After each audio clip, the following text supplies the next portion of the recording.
Bro legal டிரஸ்டின் vice சேர்மனாக rotarian doctor K Srinivasan அவர்கள் சிறப்பிக்கிறார்.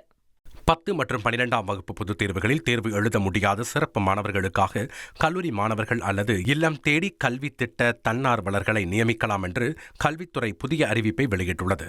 தமிழகத்தில் 10 மற்றும் 12ஆம் வகுப்பு பொதுத் தேர்வு எழுதும் மாணவர்களில் கண் பார்வையற்றோர், கைகளால் எழுத முடியாதவர்கள் உள்ளிட்ட குறைபாடுகளை உடையவர்களுக்கு அவர்கள் சொல்வதை எழுத தன்னார்வலர்கள் நியமிக்கப்படுகிறார்கள்.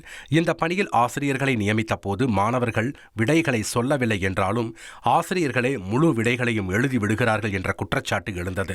இதையடுத்து 2026ஆம் ஆண்டு பொதுத் தேர்வில் சொல்வதை எழுதுபவர்களாக கல்லூரியில் 2ஆம் ஆண்டு படிக்கும் மாணவர்களையோ அல்லது இல்லம் தேடி கல்வி திட்ட தன்னார்வலர்களையோ நியமிக்கலாம் என மாவட்ட முதன்மை கல்வி அலுவலர்களுக்கு அரசு தேர்வுத்துறை இயக்குநர் சசிகலா அறிவுறுத்தியுள்ளார்.